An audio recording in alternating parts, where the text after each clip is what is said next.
Good evening, creatures of the night or the day. Is that really what I'm going to do for my intro? I don't know.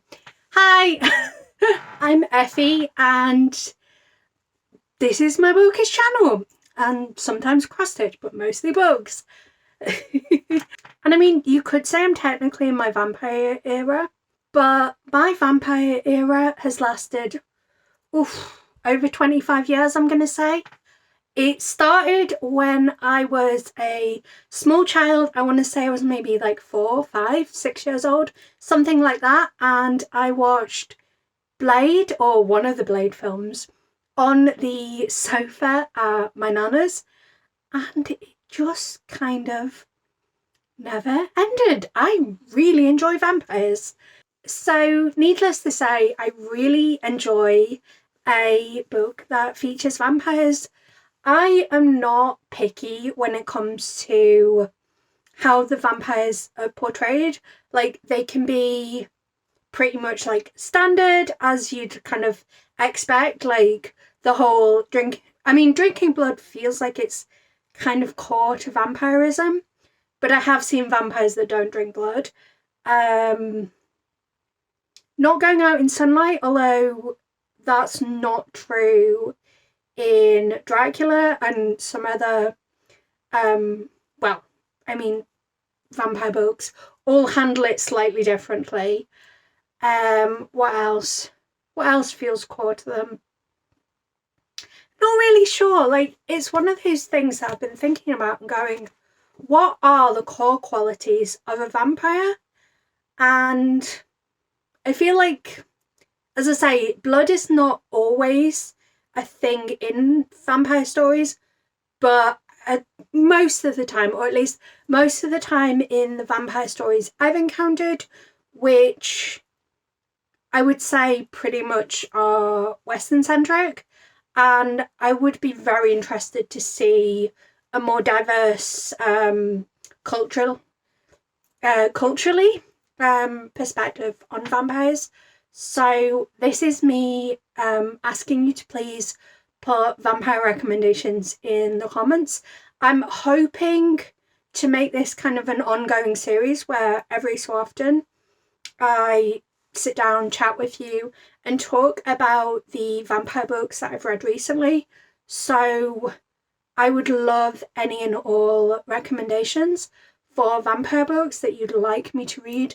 But I am especially on the lookout for diverse books, because whilst I do have a couple of sapphic vampire books on my list today, there are 5 books, by the way, I do not have any racial diversity, I think. Sorry, I'm just looking at my list quickly. Now, as far as I can tell, these books were all written by white authors and feature white characters, so I definitely would be looking for more diversity of races that vampires feature in the books. I absolutely love the Glinda stories. I've got Kindred. I know Kindred's a little bit questionable, or at least some people don't love how Kindred is. But yeah, I do have a couple, but I'm looking for more diversity when it comes to vampires. So I guess let me tell you what those 5 books that I'm going to be talking about today are, and then I will go through one by one and give you kind of quick spoiler-free reviews of those 5 books. So the 5 vampire stories that I've read recently are An Education in Malice by S.T. Gibson, Dark Lover by J.R. Ward, A Game of Love and Betrayal by Elayna R. Gallea, Gothic Grove by J.A. George, and Honeybloods by I.S. Belle. I think let's kick it off with the one book that I read physically, and that was Dark Lover by J.R. Ward.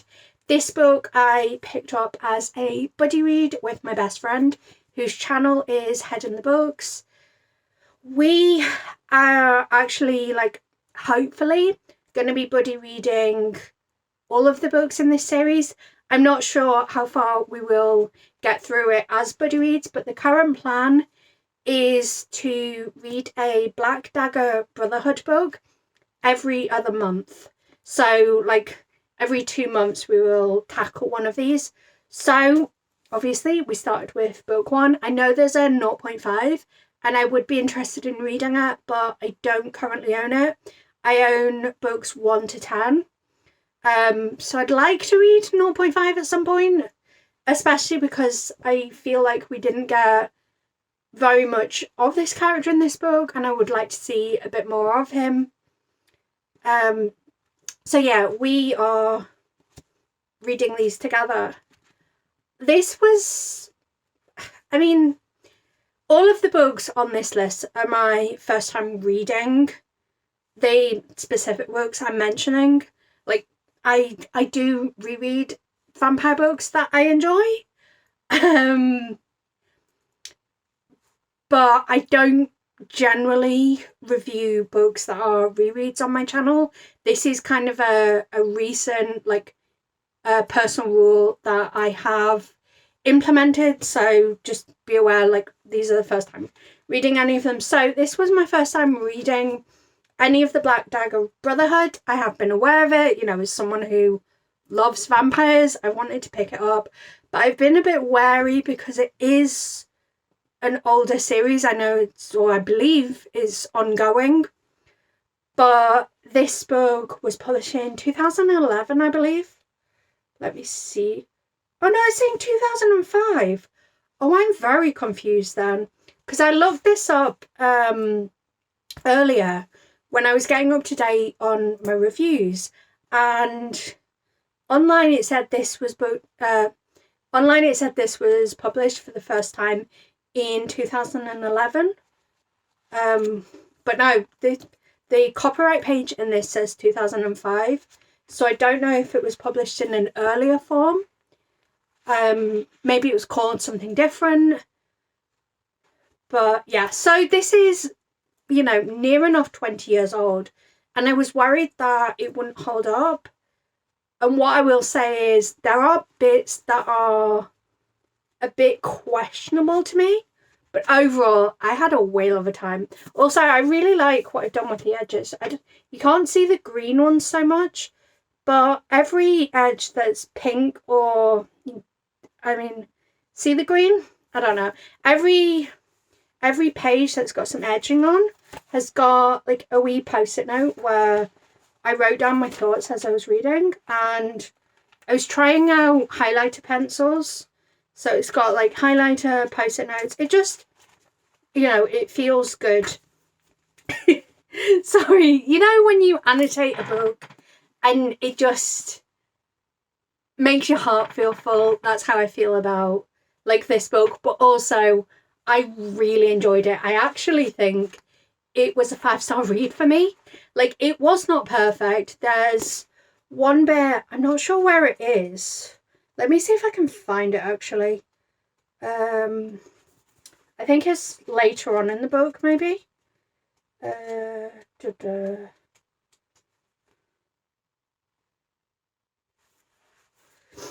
Oh, yeah. Okay, so let me read this passage.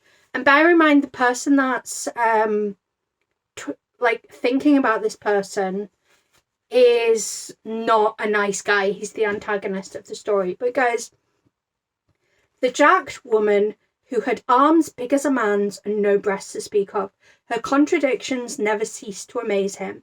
In spite of the fact that a raging case of penis envy caused her to take steroids and pump iron like a gorilla, she insisted on wearing makeup and doing her hair. In her cropped t-shirt and leggings, she looked like a bad drag queen. She disgusted him. And then later on, it calls this woman, like, he internally calls this woman a freak of nature, and then says he had to laugh as the door shut behind her. And like, this is right. So I'm quoting directly here, I'm not paraphrasing, and it goes, had to laugh as the door shut behind her, him, whatever. Like, oh. I mean, he isn't intended to be a nice character. You're meant to think the comments he's making are disgusting, but that particular section made me deeply uncomfortable.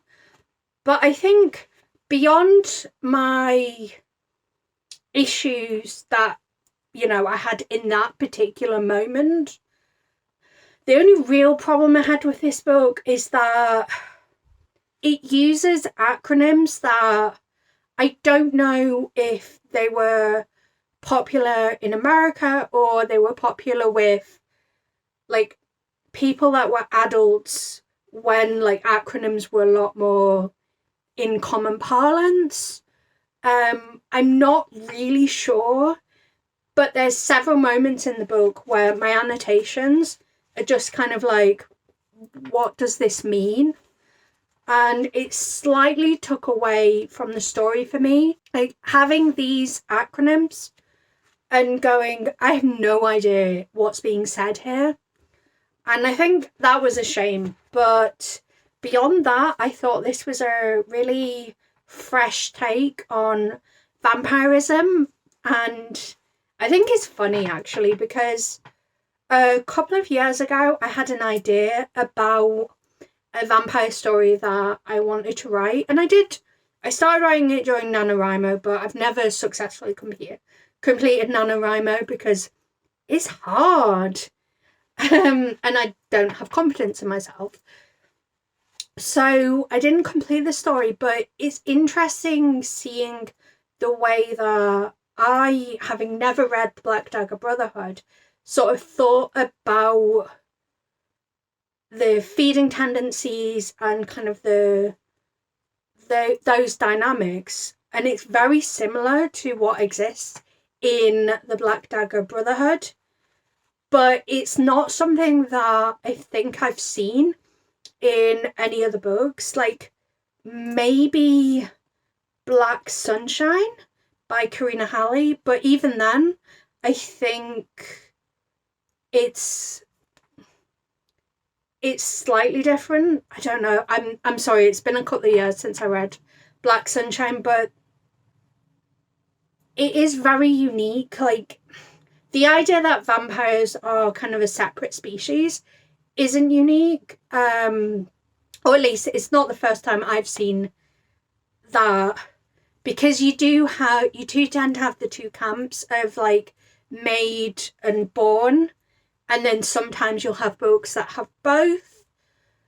So that's not the unique thing. I think it's very much the feeding tendencies, the dynamics were really fun.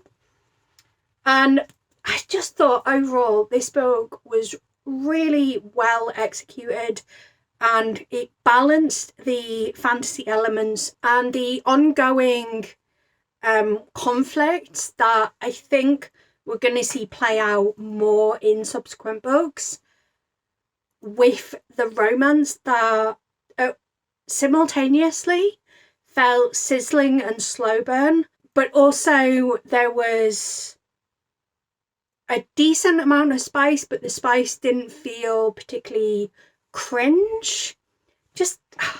I just had such a good time, and I'm so glad to have started the Black Dagger Brotherhood, and I'm really, really looking forward to continuing it, and also looking forward to seeing what my best friend thinks of this series as it continues.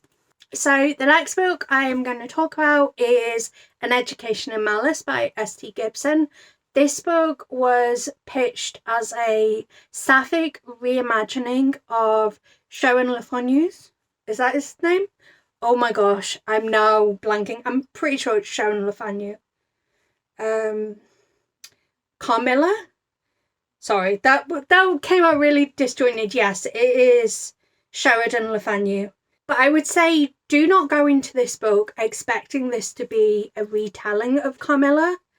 Like, this is a book that feels like a love letter to Carmilla.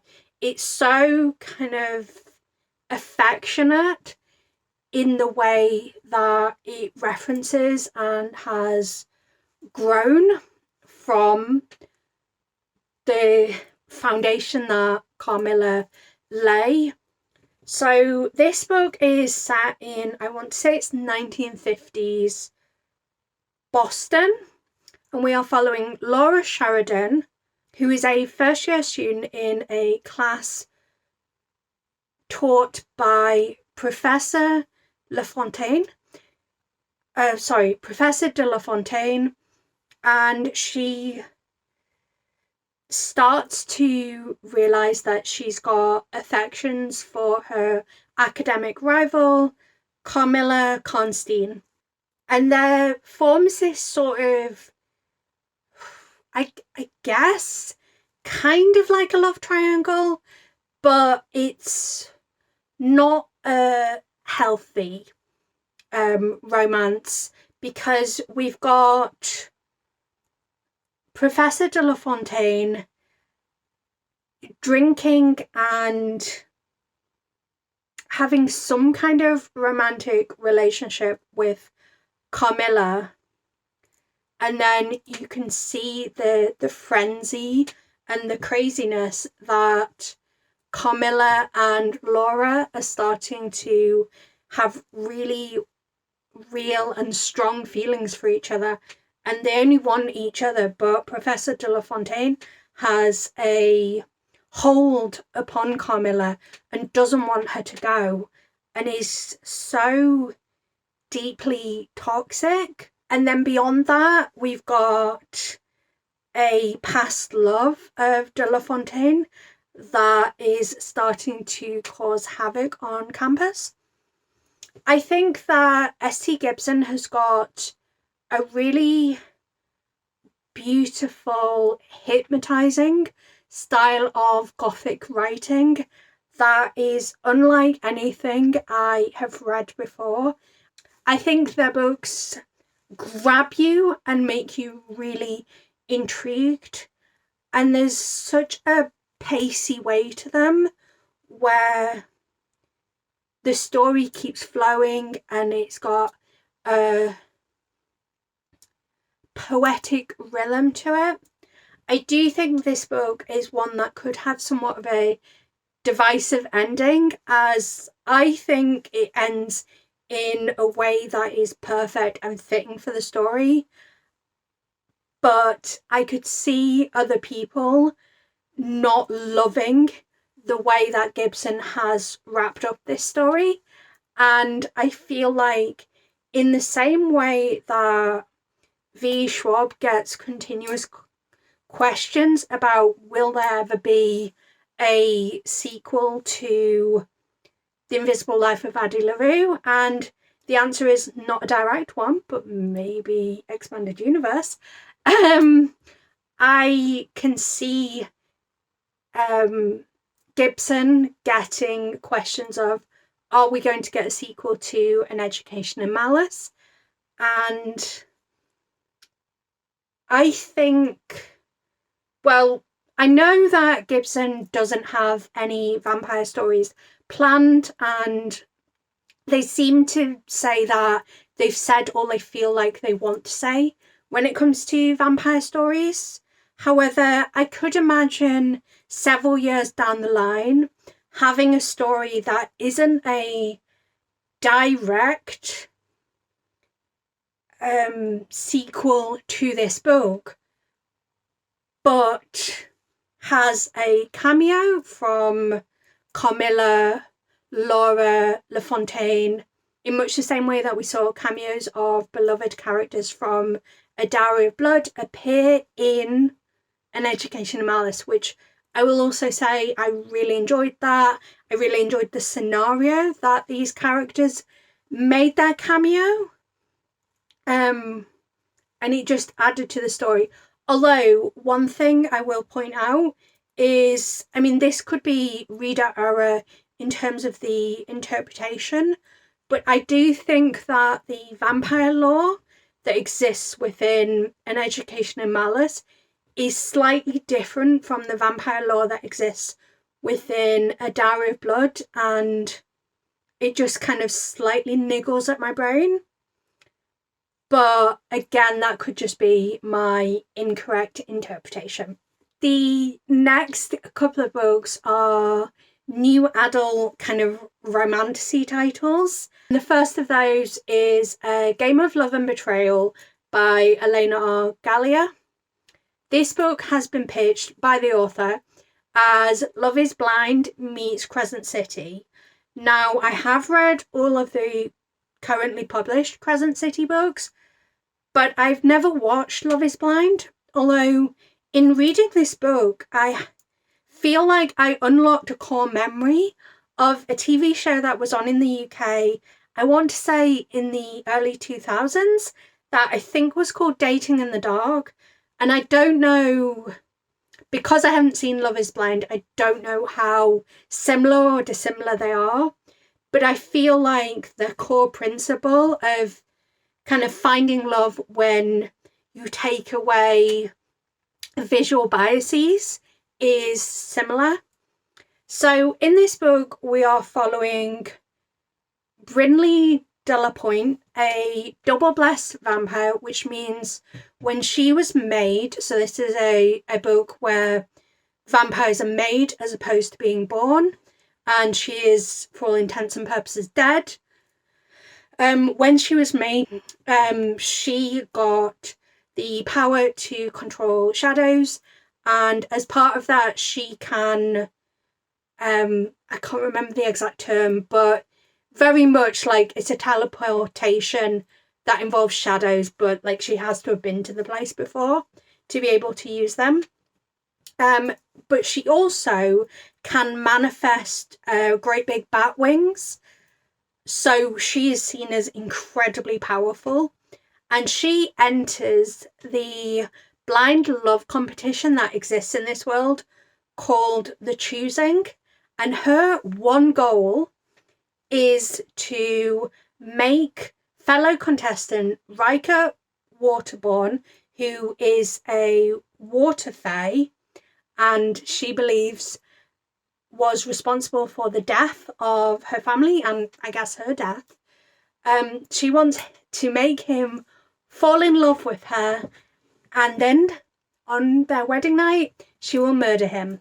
So I feel like, in much the same way that a lot of romance goes, you sort of know what the general beats of the story are going to be. Like, you know that Brinley's going to end up falling in love with Riker, even though he's supposedly her enemy. Like, you know, Riker's also going to fall in love with her. You know the plan's not going to go to plan. And I think that this book, the romance was really well written. Like, I loved seeing these two characters fall in love with each other. I was slightly annoyed at the way that Brinley talked about trying to fight her feelings of falling in love, but that's very much a personal thing. Like, there was a couple of word choices that were repeated, like the same couple of words, I mean, that were repeatedly used, and they just got under my skin. But that was very much my personal feelings about the words that were being used, if you know what I mean. Like, I don't think the words were inherently bad or it was a bad depiction. I just, every time these particular words were used, I internally cringed. But overall, like, their whole love story was absolutely adorable. And then I think the ending felt a little bit rushed. I am excited to read the next book. So this is going to be a duology. And, like, so here's the thing, right?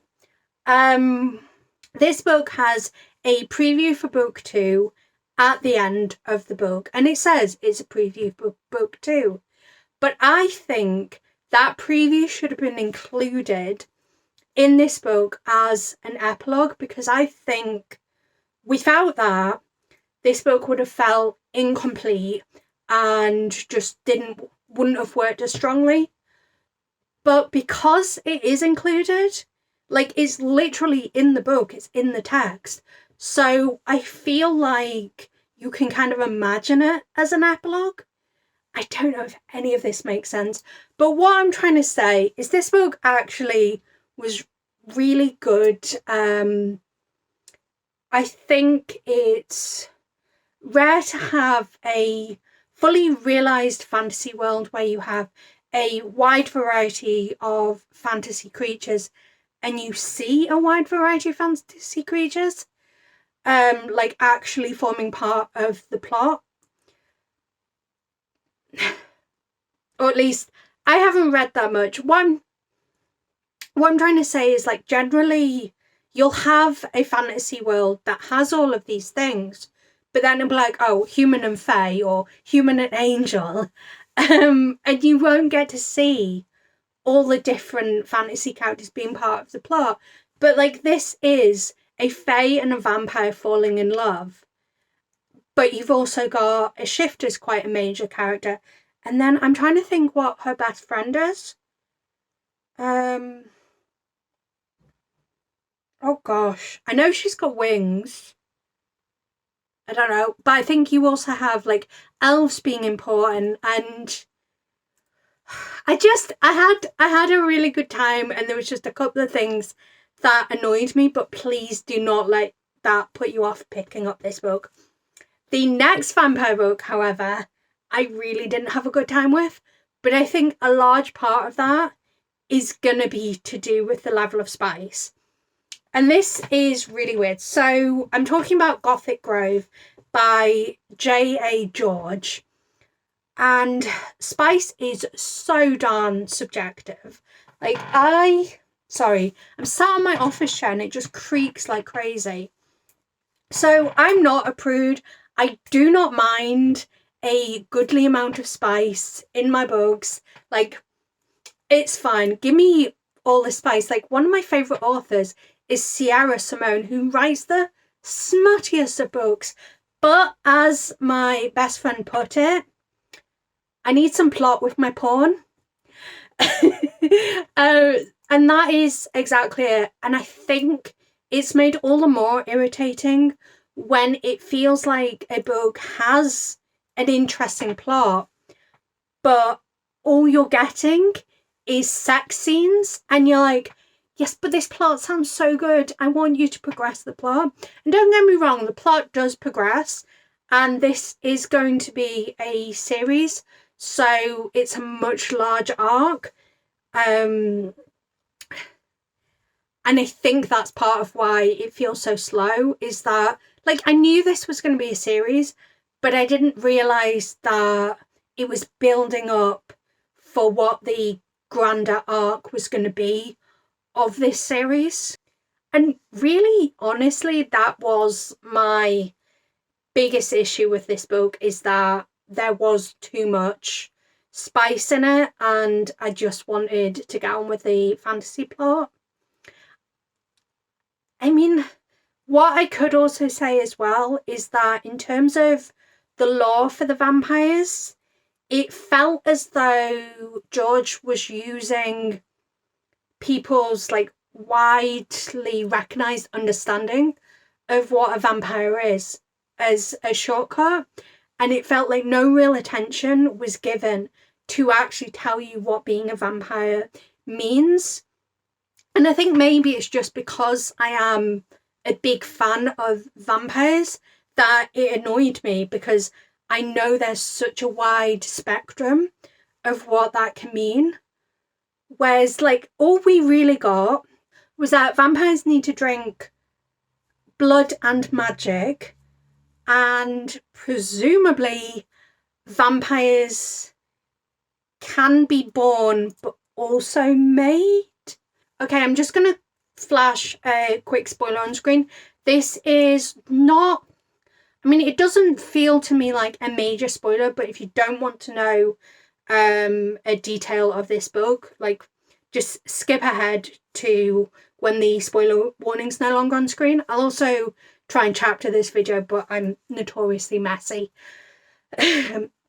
So we find out at one point in this book that the character of Kieran, who is the love interest, was not actually the biological son of Alexei Helvig, the vampire lord. So we know Kieran is a vampire, and it's basically said that Kieran's mother was already pregnant with him when she got together with Alexei.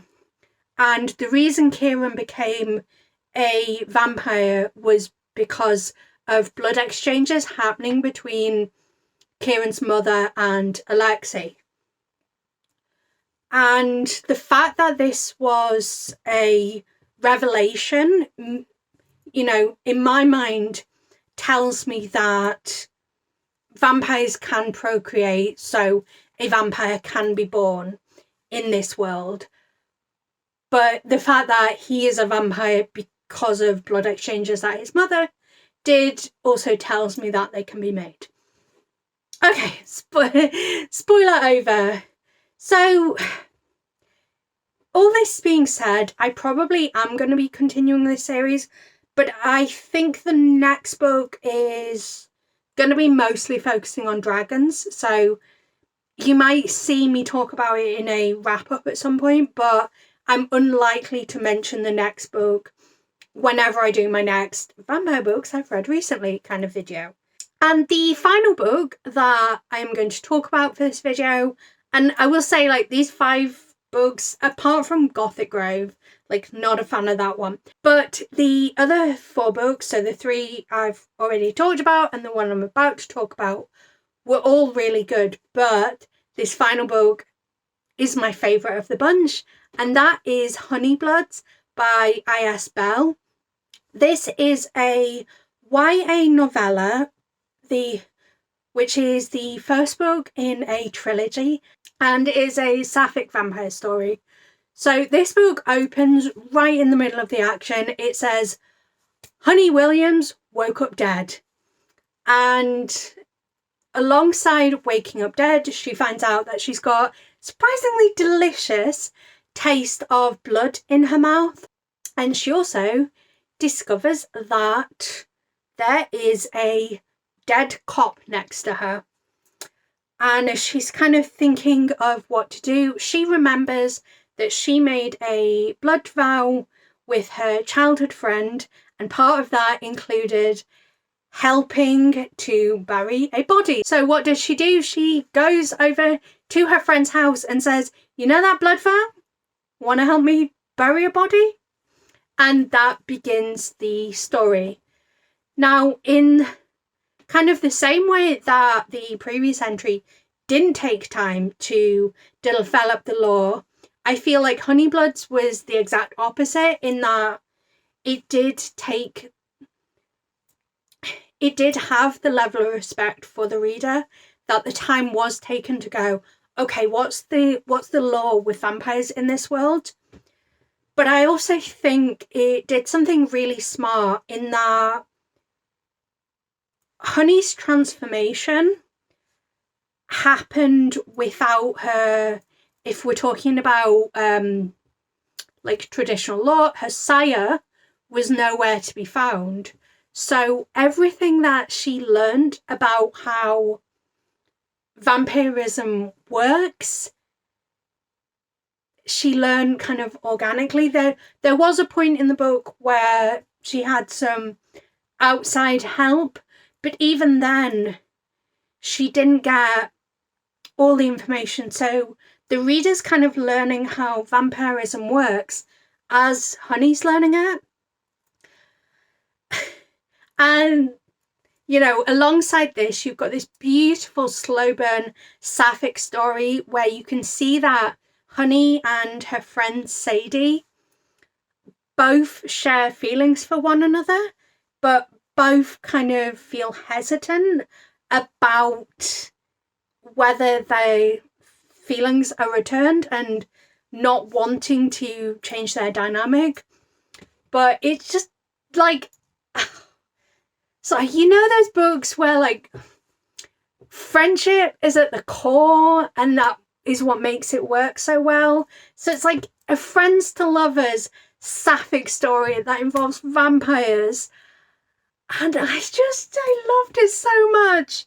It was so quirky.